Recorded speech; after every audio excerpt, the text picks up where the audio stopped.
Sometimes I put myself in the shoes of people back in the days of slavery, right? The enslaved, and how brave they had to be to organize and to push people to actually fight that. Then even closer in the days of segregation, masses of people followed whites only, colored only signs for years. Like, were there moments in time where people were like, hey, we should actually do this, and then some kind of fear held them back, some kind of idea that no, this is the power, this is how it is, we can't do that, we can't bridge this gap, it's impossible, it's dangerous, you know.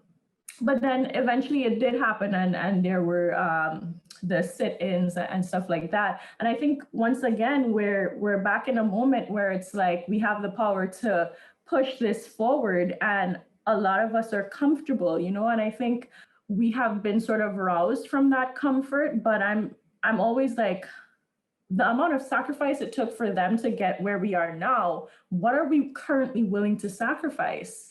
You know, I'm not the type, I'll admit, to go to a lot of protests. I'm kind of wondering about the efficiency or the efficacy of protests in this day and age. I think it has done a lot.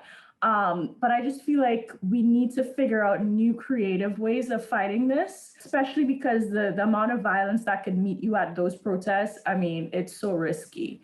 Many of us have been in conversations for years about, can we start to develop a framework and a lens where we look at racism globally? Because of the way the world is so deeply connected now, through the pandemic, through the rise of authoritarian regimes and conservatism finding its way in different places we didn't imagine it to be around the world.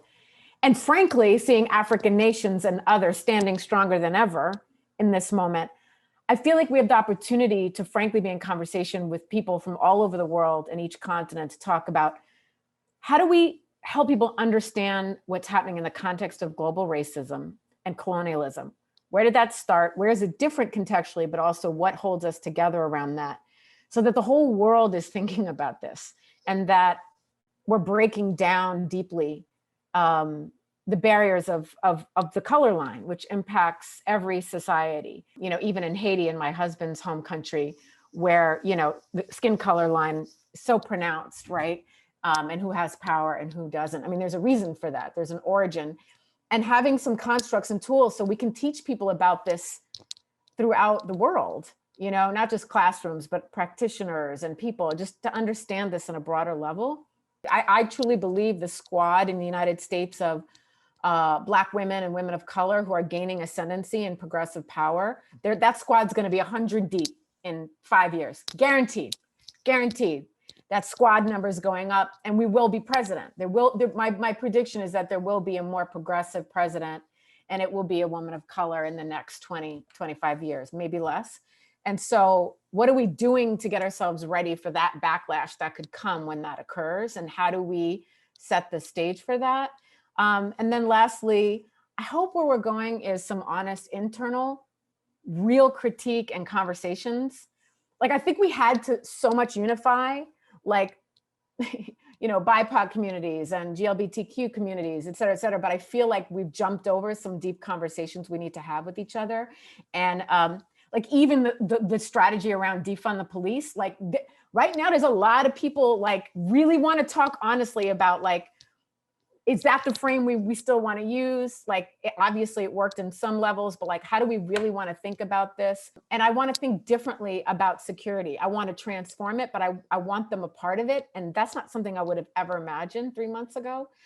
Black folks have like, you know, and I put myself in that category, I'm Black and Irish. We have our agenda we're trying to materialize and we're being centered. And then I think because we've had to unify so much, like we haven't been able to figure out some of the unique things that we need to be working toward and addressing some of the real challenge between each other as BIPOC folks that we had to like kind of put aside, or we wrestle with sometimes, but like we come back to it because we've got so much that we're up against. And I'm hoping, and you know, I trust people like Cyndi and others, like there are people who can hold those conversations. You know, but I don't think they can happen in isolation. I don't think they can just happen like inside one organization or one network. We need the safety of many, I think, and to have that kind of conversation. Wow, thanks, Kelly. That's so deep. A lot of the stuff you said. In my study of civil society, which is actually what MPQ's mission is. It's not nonprofit management, which is what it's known for, and I think what it's done. And so what a lot of what we're doing is looking at, at the right time, civil society, because that work maybe at one time was led by nonprofits, but now it has so many different players, like movements and just different folks. And when I started to look at that, and I looked at, and because we get a lot of readers from across, different parts of the world, Africa, India, Canada, Europe, are the most, I get a lot of readers that write me about what we write. And one of the things that I noticed by looking at Latin America, just initially really quickly around civil society, is that their whole democracy was based off of coming off colonialism. So it starts off at a different place than ours does, right? And then if you look at, when I started to look at Africa, I couldn't even wrap my mind around it, because theirs comes from like looking at colonialism, but also like Black sovereignty in some places, right? And I know it may not be perfect, because I've heard critiques, but like, for example, Rwanda, their constitution after the big war, their biggest crime is inequality, right? And everyone's like, oh yeah, they're not doing it right. It's not working that well, but they're trying, right? And they organized their whole sort of constitution based on that, and how money flows through taxes is based on equity. So, we're not even talking about that, like they're doing it.